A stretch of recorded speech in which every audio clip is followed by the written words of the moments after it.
Good morning students. तो आज हम जो है नया चैप्टर स्टार्ट करने वाले हैं, एसिड बेसिस एंड सॉल्ट्स। इस चैप्टर में हम पढ़ेंगे एसिड बेसिस और सॉल्ट्स के बारे में। तो एसिड क्या होता है, बेसिस क्या होते हैं और सॉल्ट्स क्या होते हैं, ये हम इस चैप्टर में पढ़ने वाले हैं। पिछली क्लासेस में आपने ये पढ़ा कि जो फूड होता है तो वो जो है फूड खट्टा हो सकता है या तीखा हो सकता है, बिटर हो सकता है। तो फूड का जो तीखा होना या खट्टा होना, ये सब उसके अंदर प्रेजेंट जो एसिड है और बेस है उसकी वजह से होता है। और अगर किसी को एसिडिटी हो जाती है तो हम उसे जो है बेकिंग सोडा सॉल्यूशन जो है वो सजेस्ट करेंगे, क्योंकि बेकिंग सोडा सॉल्यूशन जो है वो बेस में आता है। और जैसा कि हम जानते हैं कि एसिड जो है और बेस दोनों ही मिलकर के एक दूसरे को न्यूट्रलाइज कर देते हैं। Acid plus base salt plus water जो है वो बनाता है, इसे न्यूट्रलाइजेशन बोला जाता है। तो जो बेसेस हैं वो एसिड के इफ़ेक्ट को नलीफाई कर देते हैं, नलीफाई मतलब ख़त्म कर देते हैं। अब हम इसमें देखेंगे कि किन किन चीज़ों में हमें सोर या बिटर टेस्ट जो है वो देखने को मिलता है। कौन कौन से ऐसी चीज़ें हैं जो सोर हैं यानी कि खट्टी हैं या बिटर हैं। तो इसमें पहले से ही पिछली क्लासेस में ये बताया हुआ है कि एसिड जो है वो ब्लू लिटमस को रेड में चेंज कर देता है, जबकि बेसिस जो हैं वो रेड लिटमस को ब्लू में चेंज कर देते हैं। अब ये लिटमस क्या होता है? लिटमस जो है वो एक नेचुरल इंडिकेटर है, ठीक है ना। लिटमस जो है नेचुरल इंडिकेटर है। इंडिकेटर का मतलब कि वो ये इंडिकेट करता है कि कोई सॉल्यूशन जो है बेस है या वो एसिड है। ये लाइकेन जो है एक प्लांट जो थैलोफाइटा डिवीजन से बिलोंग करता है, उससे जो है एक्सट्रैक्ट किया जाता है लिटमस सॉल्यूशन। और लिटमस सॉल्यूशन जो है जब वो एसिडिक और बेसिक कुछ नहीं होता है तो इसका कलर जो है वो पर्पल होता है। और इसी तरह से लिटमस सॉल्यूशन से लिटमस पेपर तैयार किए जाते हैं। कुछ और भी नेचुरल इंडिकेटर्स हैं, जैसे रेड कैबेज लीव्स, टर्मरिक जो हल्दी होती है वो भी एक जो है नेचुरल इंडिकेटर है, जो बेस के साथ मिलकर के टर्मरिक जो है बेस के साथ रेड कलर शो करती है। तो अगर जो है कपड़ों पर अगर मान लो कि जो है हल्दी की वजह से कोई निशान बने हुए हैं और उसे हम अगर सोप से धोते हैं, जो कि सोप जो है वो एक बेसिक है, तो उससे धोने पर सोप जो है वो कलर देता है रेड। इसी तरह से और भी इंडिकेटर्स हैं, जैसे कि मिथाइल ऑरेंज और फिनोफ्थलीन। फिनोफ्थलीन भी जो है बेस के साथ में पिंक कलर देता है। अब इसमें क्वेश्चंस दिए हुए हैं कि अगर मान लीजिए आपको 3 टेस्ट ट्यूब दे दी जाए और उनमें से एक में डिस्टिल्ड वाटर है और जो दो दूसरी जो टेस्ट ट्यूब्स हैं उसमें एक में एसिडिक सॉल्यूशन है, दूसरे में बेसिक सॉल्यूशन है। तो मतलब 3 टेस्ट ट्यूब हैं, एक में एसिडिक है, एक में बेसिक है और तीसरे में डिस्टिल्ड वाटर है। और अगर रेड लिटमस पेपर दे दिया जाए तो कैसे आप आइडेंटिफाई करेंगे इसके कंटेंट्स को? जो क्वेश्चन 1 आपको दिख रहा है यहाँ पे वो मैंने एक्सप्लेन किया है। अब इसमें होता क्या है कि अगर हम रेड लिटमस से चेक करते हैं तो इन तीनों में से जो बेस है वो तो क्लियरली जो है वो शो हो जाएगा, क्योंकि बेस जो है वो रेड लिटमस को ब्लू में चेंज कर देता है। तो बेस तो अलग हो गया। इसके बाद हम क्या करेंगे कि डिस्टिल वाटर और जो एसिड है, बची हुई जो 2 टेस्ट ट्यूब हैं उनके साथ में एसिड को मिक्स करके फिर टेस्ट करेंगे रेड लिटमस से। तो मान लीजिए कि अगर डिस्टिल वाटर में हमने बेस को डाला तो वो बेस ही रहेगा, तो वो चेक हो जाएगा कि ये इसमें डिस्टिल वाटर है, क्योंकि वो सॉल्यूशन जो है वो चेंज हो जाएगा कलर उसका। और एसिड और बेस जब मिलेंगे, जब हम एसिड में बेस जो है मिक्स करेंगे तो वो जो है वो न्यूट्रलाइज हो जाएगा और फिर वो शो नहीं करेगा कलर किसी भी तरह का रेड लिटमस पेपर के साथ में। तो इससे हमें पता लग जाएगा कि कौन सी टेस्ट ट्यूब में वाटर है, डिस्टिल्ड वाटर है, कौन सी टेस्ट ट्यूब में बेस है और किस टेस्ट ट्यूब में एसिड है।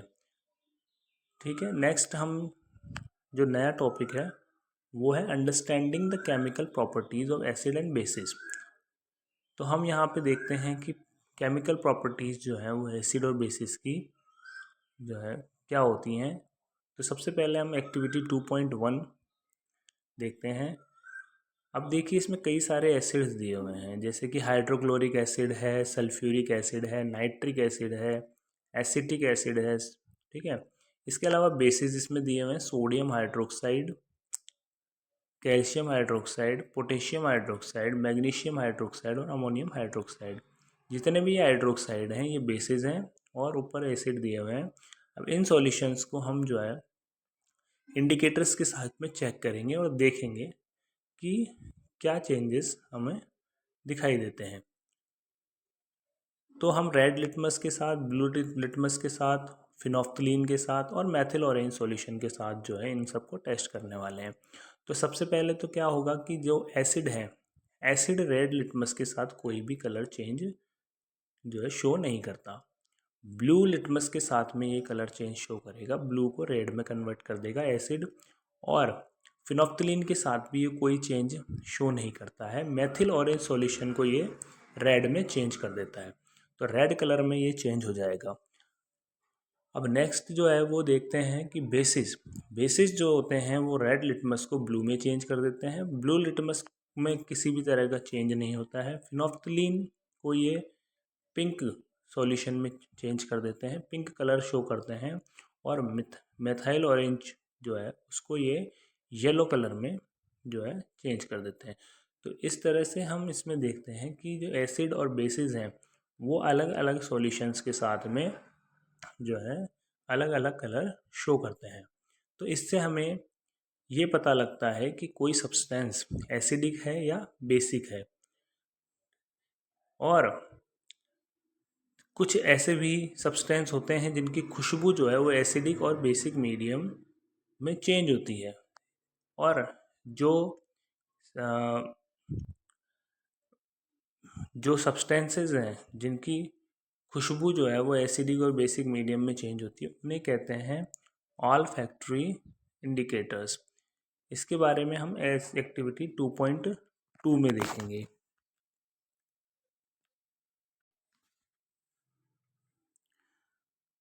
अब यहाँ पे एक्टिविटी 2.2 हम देखते हैं।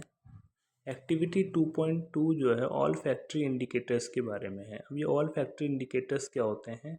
ऑल फैक्ट्री इंडिकेटर्स जो हैं वो स्मेल से शो करते हैं कि कोई सब्सटेंस एसिडिक है या बेसिक है।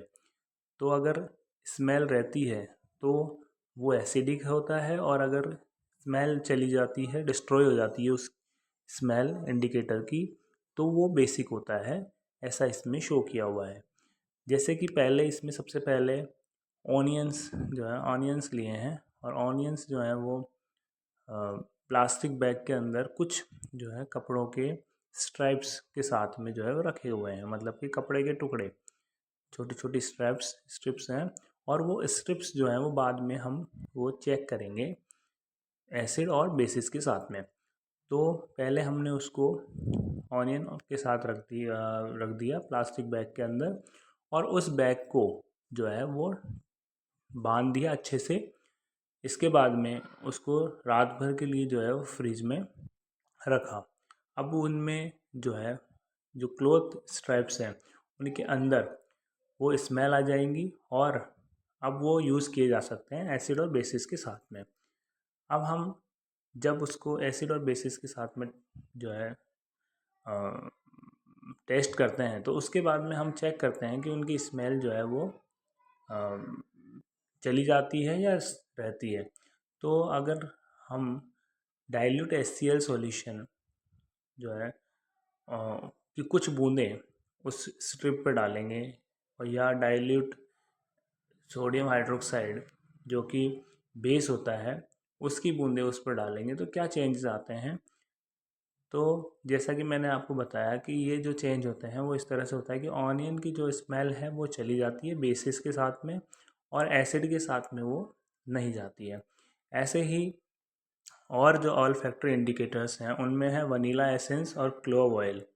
क्लोव ऑयल और वनीला एसेंस ये भी जो है ऑल फैक्टर इंडिकेटर्स में आते हैं। इनको भी जब हम एसिड और बेस के साथ में टेस्ट करते हैं तो सेम वही रहता है कि बेसिस के साथ में जो स्मेल है वो डिस्ट्रॉय हो जाती है, जबकि एसिड के साथ में वो डिस्ट्रॉय नहीं होती है, वो एज इट इज़ रहती है।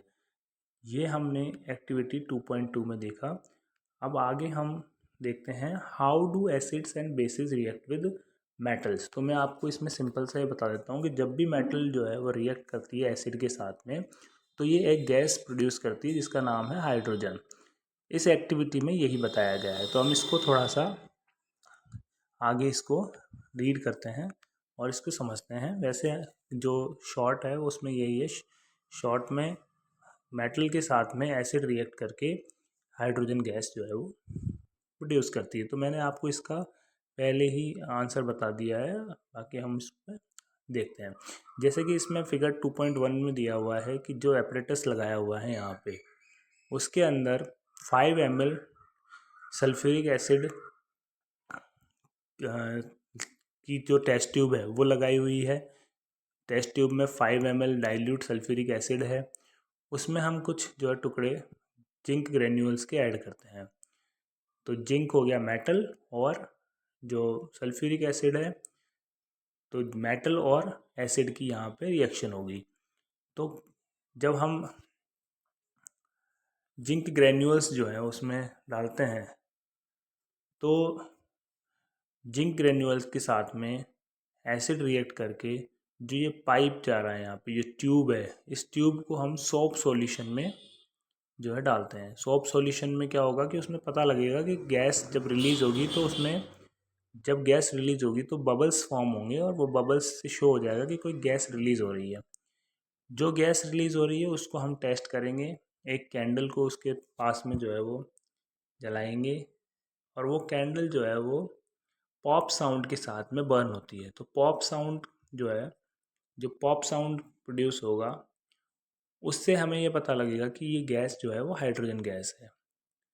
और अगर ये कैंडल अगर बुझ जाती तो वो गैस जो है वो CO2 होती, क्योंकि कार्बन डाइऑक्साइड जो है वो एक तरह से ऑक्सीजन को कट कर देती है तो जो बर्निंग जो चीज़ हैं वो बुझ जाती हैं। तो हम इसमें आप पूरा सेटअप देख रहे हो, ये एग्ज़ाम में अगर आता है तो आपको ये पूरा सेटअप बनाना है और ये अपरेटस बना करके इसमें जिंक ग्रेन्यूल्स शो करने हैं। यहाँ पे हाइड्रोजन गैस यहाँ से जो है वो रिलीज़ हो रही है और ये सॉप सॉल्यूशन में जो है रिलीज़ की जाती है और यहाँ पे बबल्स बन रहे हैं हाइड्रोजन गैस के। और इसमें नीचे दिया हुआ है acid plus metal salt plus hydrogen gas. तो यहाँ पे जो मेटल है वो हाइड्रोजन एटम को डिस्प्लेस करके एसिड से और जो है एक कंपाउंड बनाती है जिसे सॉल्ट कहा जाता है। और ये रिएक्शन हम कुछ इस तरह से लिख सकते हैं। अब यहाँ पे जो है एक्टिविटी 2.4 में हम देख रहे हैं कि कुछ जो ग्रेन्युलेटेड पी जिंक मेटल के जो पीसेज हैं वो हमने एक टेस्ट ट्यूब में लिए, उसमें 2 ml जो है सोडियम हाइड्रोक्साइड हमने मिक्स किया और उसके कंटेंट्स को जो है थोड़ा गर्म किया, मतलब उसमें सोडियम हाइड्रोक्साइड डाल करके उसको गर्म करेंगे। मतलब पहले हमने एसिड के साथ रिएक्ट की करवाया मेटल को, अब हम बेसिस के साथ करवाते हैं। ठीक है, अब यहाँ पे repeat the rest of the steps as in activity 2.3 and record your observation. जैसा हमने इस वाले में किया वैसे ही हमको इसमें करना है। सेम हमको जो है टेस्ट डिलीवरी ट्यूब लगा करके ये देखना है कि कौन सी गैस इसमें रिलीज़ होती है। तो इसमें भी जो है वो हाइड्रोजन रिलीज़ हो रही है, sodium hydroxide plus zinc, sodium zincate plus hydrogen gas. तो हम देखेंगे, हम यहाँ पे देखते हैं कि हाइड्रोजन जो है इसमें रिलीज़ हो रही है।